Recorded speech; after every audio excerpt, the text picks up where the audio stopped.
In the exam, you may get asked to identify whether the fault has either horizontal offset or vertical offset. In this video clip, I'm going to try and give you some handy tips which will allow you to identify whether it's horizontal or vertical movement.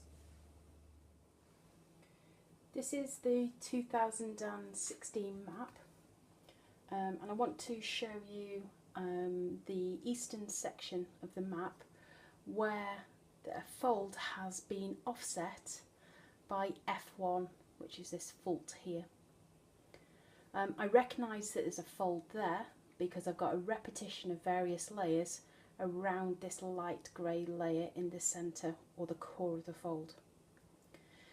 The information that we've been told by the examiner is that one limb of the fold is dipping at 40 degrees and this limb over here is vertical. So that suggests it's a fold with unequal dip. We can use several features on this particular fold to work out what type of offset the fault has, whether it's vertical or whether it's horizontal. We can label up the APT of the fold. I know where to put the APT because the grey layer hasn't been repeated, whereas the dark grey and the white layer have been repeated on either side. So because this is a vertical limb and this is dipping at 40 degrees, the APT of the fold is closer to the steeper limb on both sides of the fault. Because the dips are diverging, we've got an antiform in this particular area. So now we've labelled up the APT, we can start to think about the two things that it can help to indicate whether it's a vertical or horizontal displacement. An important feature to note for this particular fold itself is that the vertical limb shows no offset at all. Okay, there's no offset on either boundary on this vertical limb, but on the tilted limb there is. We can use this information that the vertical limb is showing no offset, and the fact that the APT and the other boundaries are showing variable offsets, that the fault itself is likely to be vertical. So to summarise, a fault that shows vertical displacement, if you're lucky enough to have vertical features such as a limb or a dike or a vertical fold axis, will show no offset, while tilted strata will show variable offset overall. To help us to decide which side of the fault has moved down, we can look at the difference in the size of the outcrop on either side of the fault. Now that sounds a little bit tricky, but I've got an acronym that you can use to help you to decide. Now to demonstrate this, I've got a piece of card that I folded. I fold it into a synform shape purely to help me to sort of demonstrate this to you easily. The fold has got equal dip.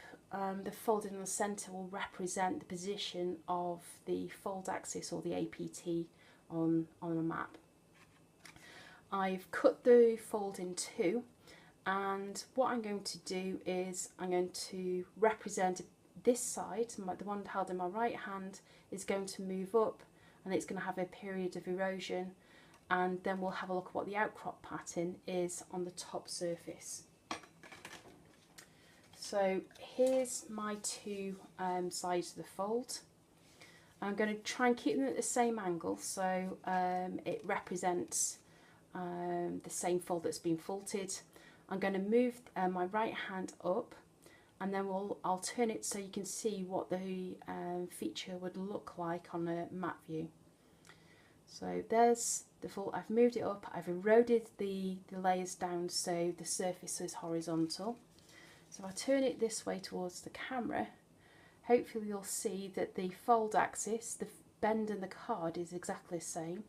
They're at the same level here, but can you see my right hand, this side here, the width that I've got between the two limbs is narrower compared to the one in my left hand.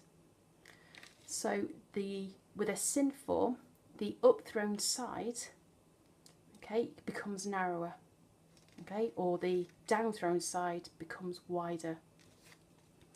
Now, if I did that with an antiform, we'd get a different pattern.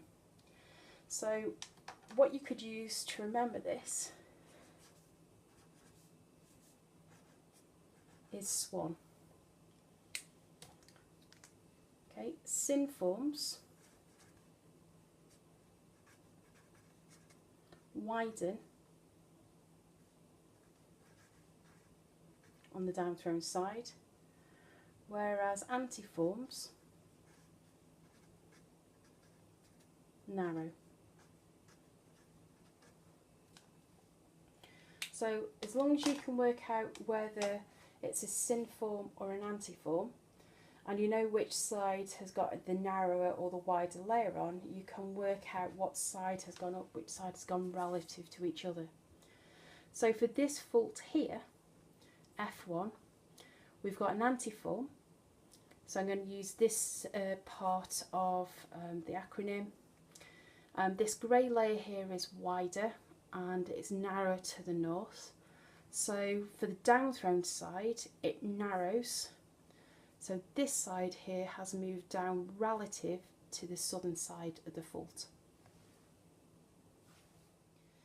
So this is the 2015 map, and I want to draw your attention to this fold here, which has been displaced by F2.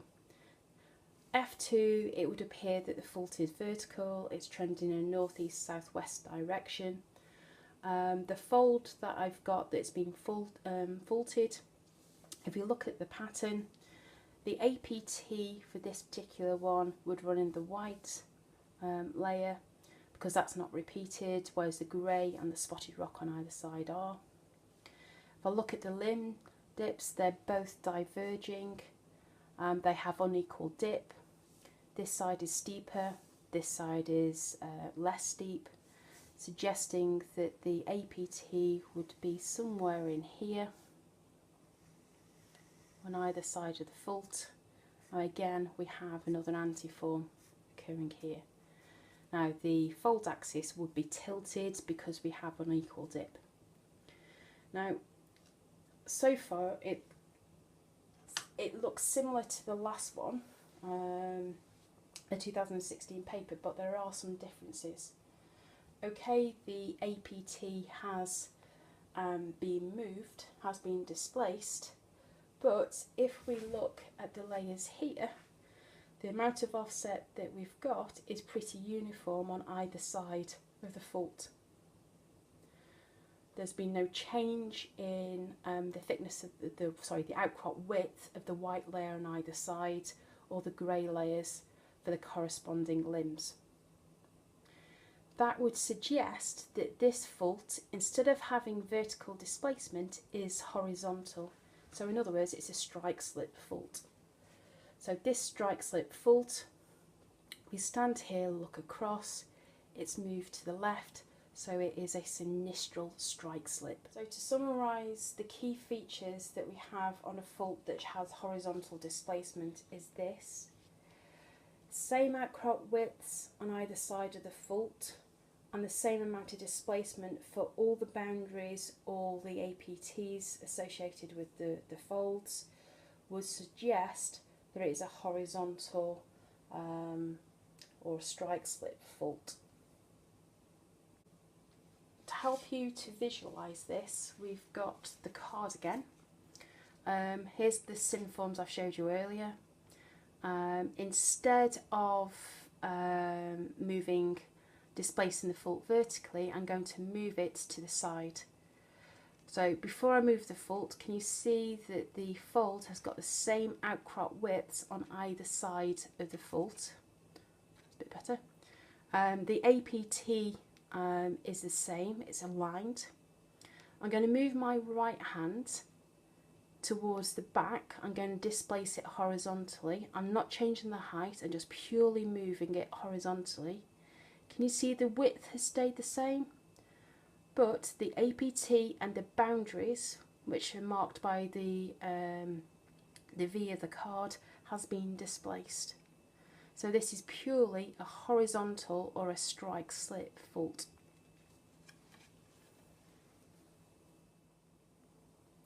This is the 2012 map, and what I want to look at is fault F1 here. Now the fault is displacing a series of folds. Now the folds are shown by the repetition of this dotted layer and the grey layer here. So the grey is not repeated, but these two are. So there's likely to be an APT in this particular area. Now you're going to look at it and go, but there's no or very few dip arrows on. Well, we know there's a fold there. The APT would be in the middle of that particular layer. So there's the APT going in. If the beds are tilted towards the north here, on this side of the fold, we can suggest that the rocks are tilted towards the south. So if we've got diverging dip, this would suggest that this could be an antiform. Likewise, if we go a bit further north, the stippled layer is not repeated, but the grey is on either side. So we've got another fold axis in here. So if the layers of rock are tilted towards the APT on the other side, on the other limb, it would suggest that it would have to be going in the same direction, well, the opposite direction towards the south again. So if we've got converging dip, then we've got a synform in that particular area. Now, let's see if we can work out what type of fault it is. Is it horizontal displacement or is it vertical displacement? I can tell it's a steeply dipping fault because the outcrop pattern is slightly curved. What I also notice is the APT hasn't been displaced or offset, but the outcrop widths for the grey layers and even the stippled layers vary on either side of the fault. So taking that into consideration, that there's variable offset and the APT hasn't been displaced because it's vertical here, that would suggest to me that it's a fault that's showing vertical displacement. Now, what we can do, go even further, because we know what folds are where, we can actually work out which side, either the east or the west, has gone down. So if we use Swan, synclines widen on the downthrown side and anticlines narrow on the downthrown side. So if we go to our anticline here, this side is wider, this side is narrower, so that would suggest to me that this side, the eastern side, is the one that's downthrown. We can double check it. Further north we've got a synform. Synform widens on the downthrown side, and this side is definitely wider compared to the same layer on the west side of that particular fault. So for F1, it's a vertical displacement with the eastern side of the fault that has been displaced.